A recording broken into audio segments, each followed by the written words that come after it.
as that wave is just under turret range, and I don't think you're getting a pick here. Here we go. They're going to get the teleport down on the bottom side, but this time it's looking a little bit more dangerous for Homolife as JoJo's leading the charge, but the damage is actually coming out from Deft as another teleport comes in, though, as the flash is good from Gigo. He's going to be able to get both of them with the counter-strike.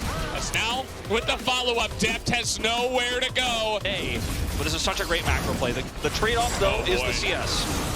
Morgan is able to buffer it, but it doesn't matter when there's three of them in the top lane. Morgan is trying to survive. They're going to force a blast as we got action in the mid lane as well. Chovy trying to tank it up, and the damage is there, but Willer gets traded on, and TitaN isn't done just yet. That TitaN is actually just going to hover mid for a little while himself to pick up some of the slack there. He's also finding himself behind in CS, but the kills are coming through as Morgan is collapsed on twice in this game. Oh, Ignite, he's looking for it, the kill on Gigo, and he's gonna get it. Getting this is pretty nice, as now we have the Destiny here on this one, but Chovy is right in front. Trying to stop this, trying to knock Aegis away, and it will be enough as they do get the eye. As in comes Aegis, trying to look for a little bit more. Morgan is going to be frontlining. Here comes Willer. That wall does absolutely nothing, but it is going to buy some time for him to get in position. Yellow card comes in, but now look at Chovy and Vista going wild. Vista picks up the double kill somehow on this one, and Willer has set up vision behind Grepthar, who has no mana. And Deft just alone down here on the bottom side, but he will survive. He will survive here, and, you know, they decide they're not going to drop the Rift Herald just yet. There was an opportunity with three grouped up. Actually, while I say that, here... He's like, yeah, no, whatever, that's 2/3 your health bar. I'm going to have to regen that up. Shot is going to miss. We're still going to drop this Rift Herald, though, as it does come down, and here comes the Destiny, but he goes so low, he doesn't have his ultimate.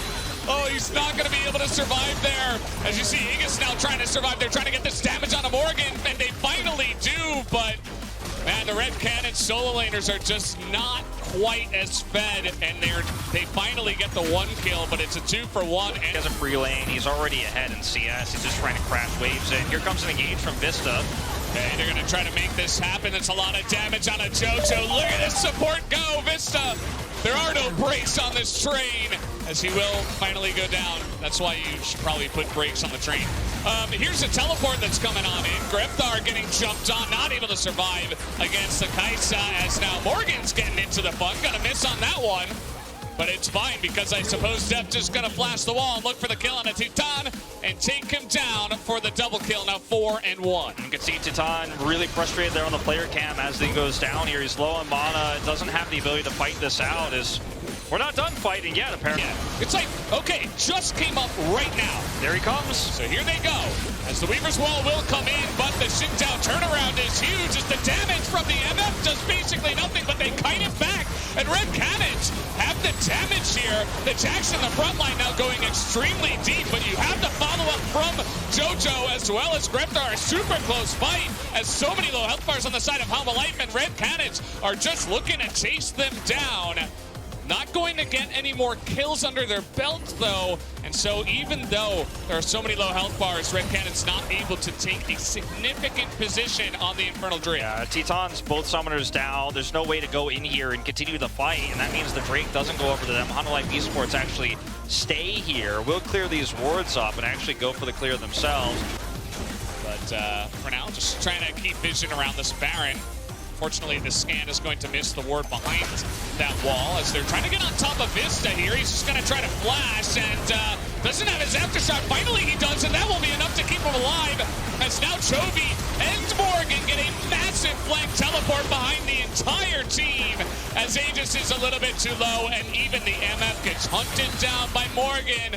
And that's all that Homolife needed to open up this game. I mean, Vista's got his aftershock, he's got Eclipse. I mean, it's so difficult to kill a Leona. It's the worst target to try to pick, but as we mentioned, you've got to do something. You've got to take your opportunities where you find them.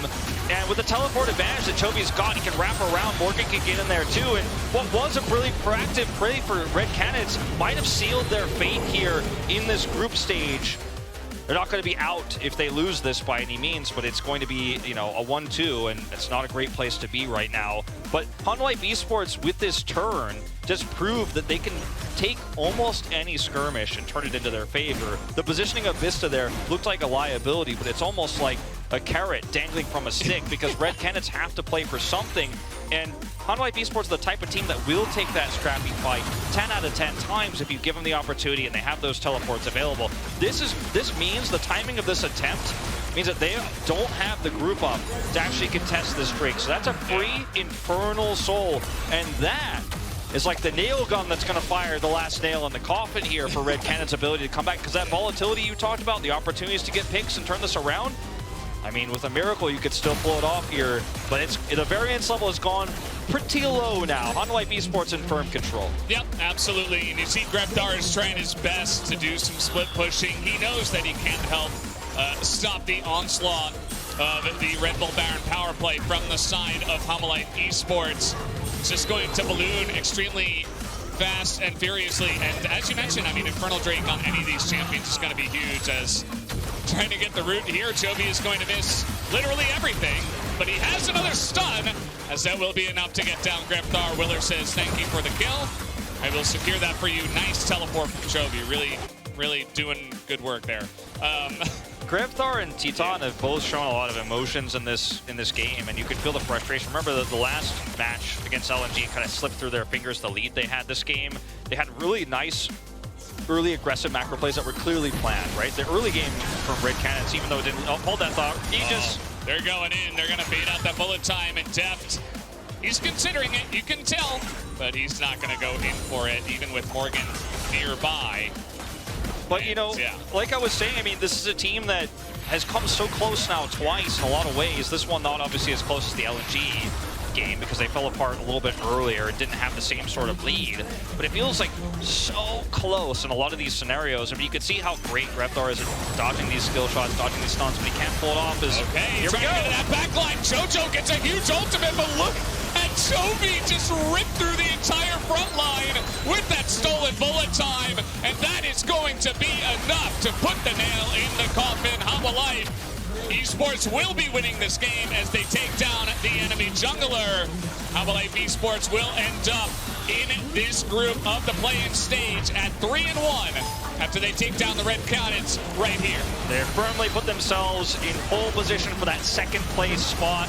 Second highest seed you can get going into that final match to put yourself in the group stage.